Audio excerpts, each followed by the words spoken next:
Everyone, my name is Jason Stocks, aka the Sunnyvale Reject, otherwise known as the author of Blame Forest, a gritty rhythmic collection of poetry and flash fiction.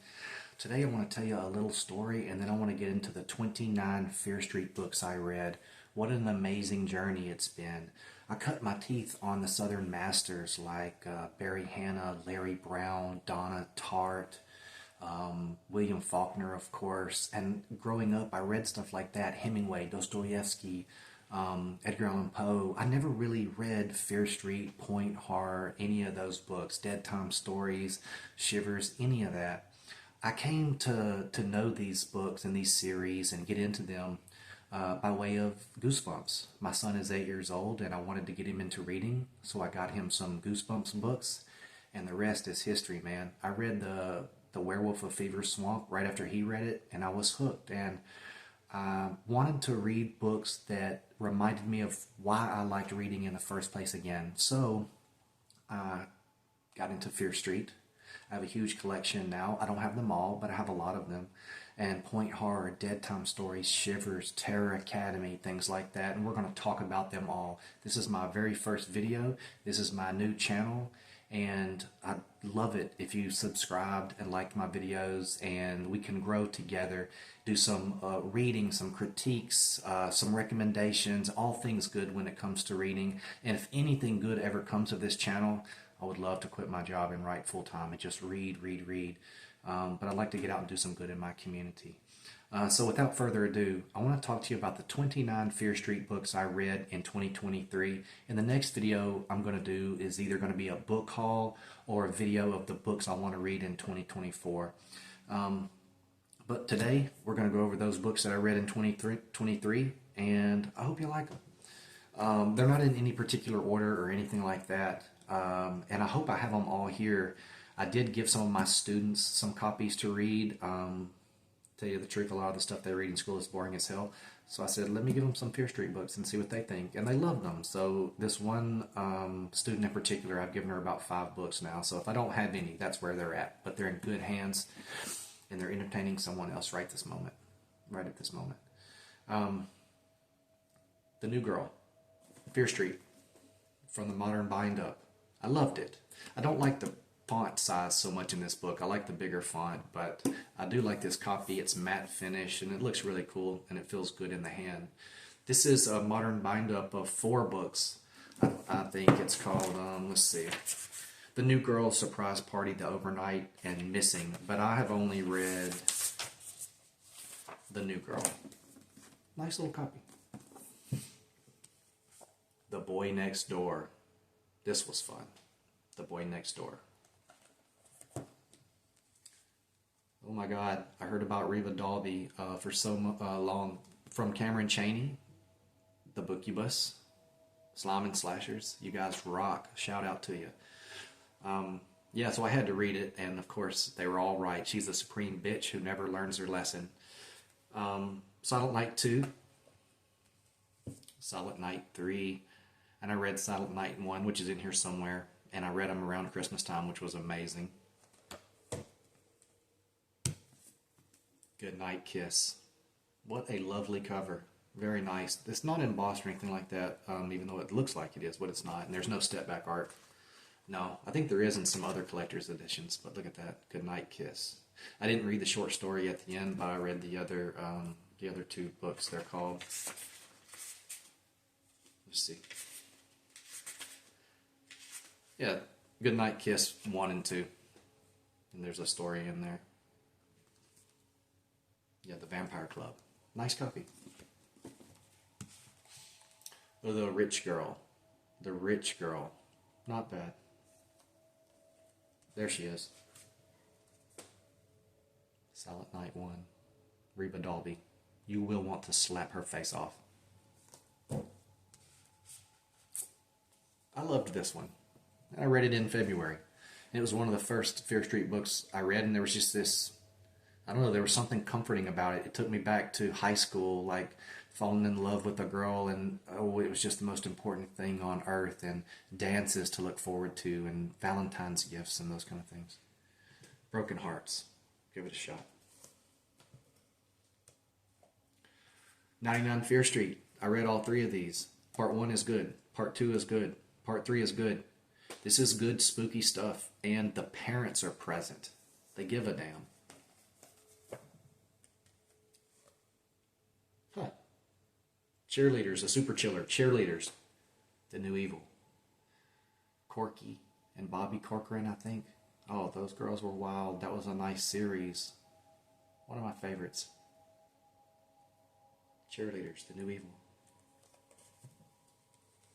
Ski Weekend. You gotta watch out for Old Red, don't you? Yeah, Ski Weekend was fun. Nice cover there. The Third Horror. Very good. I liked this series. My wife is reading part 1 right now. I hope she likes it. This was a lot of fun. The Second Horror. I love it. Very good stuff. Spooky, fun, entertaining. And like Cameron Chaney said, even when they're terrible, they're still fun. Switched. I've heard from a couple of people that R.L. Stine says this is his favorite in the series. Switched. That's spooky. The Secret Bedroom. The Secret Bedroom. I didn't have a secret bedroom in my house. There were barely enough bedrooms for us as it was, so there was no secret bedroom. But they have one. And there's a ghost skeleton in there, and he just wants to hang out for a little bit. Hello, hello. The Secret Bedroom. This was fun, though.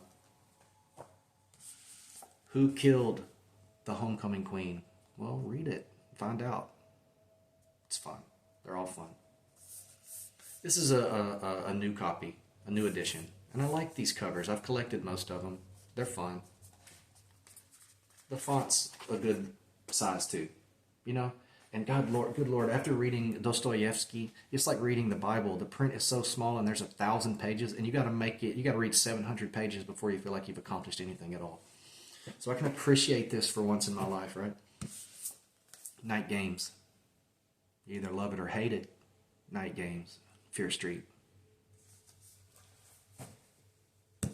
The Wrong Number. The Wrong Number. This was fun. This may have been the very first Fear Street book I read. And, you know, these are not going to be classics in literature by any stretch of the imagination. They're not going to rival Faulkner or win a Nobel Prize. But the writing is just, there's no frills. It's very simplistic. It's sometimes riddled with errors.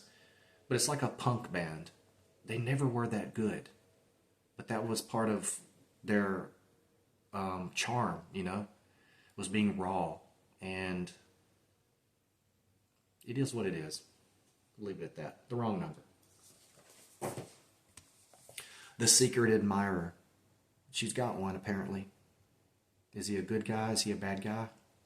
Is it a guy at all? Is it a ghost? Who knows? Yeah. Nice copy. I like this. I have all of these. The Secret Admirer, Fear Street. Fun. The Confession.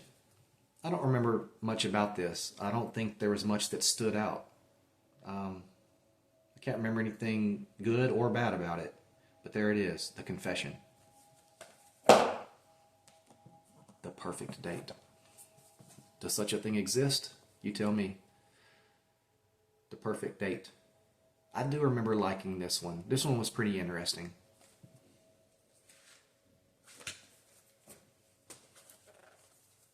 The Runaway. She ran away. You'll have to read the book to find out if she ever returned. Who knows? She was troubled, okay? She had issues. She had to get away. There was people after her. The cover's cool. I like the older cover better. This one's okay, but the other cover was better. Hey guys, thanks for hanging out with me. This is my very first video. I don't know anything about videos. I don't know where to look. I'm not sure if the lighting is right. I didn't have a script or anything like that. I just wanted to do it and get it over with because I was jittery and I had nerves. But I hope you will accept me into this community. I think a lot of you guys. And I used to be kind of stuck up when it came to reading.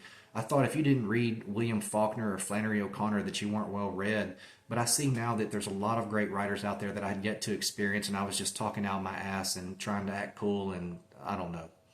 But there's a lot of entertaining, wonderful, great books out there by writers such as, Diane Ho and Sinclair Smith and Carol Ellis and all these other amazing writers. And I'm in awe of what they were able to accomplish. Some of these folks wrote 40 books, 50 books. Christopher Pike, look at Lewis Duncan, R.L. Stein. I mean, that's a major accomplishment. So I give them props. It's just different. It's not the same thing. It doesn't go as in depth as those novels I mentioned before. The Faulkners and the Dostoevskys. But some people can't handle that. For some people, that's too much, and that's boring as hell. So I believe in a balance. I read the other stuff most of my life, and now I'm going to devote the rest of my reading life to YA vintage middle grade horror. And I hope you guys will come along for the ride. It's been a pleasure. Please subscribe and like my video, and I hope very, very much to see you again. New video coming soon. Have a good one.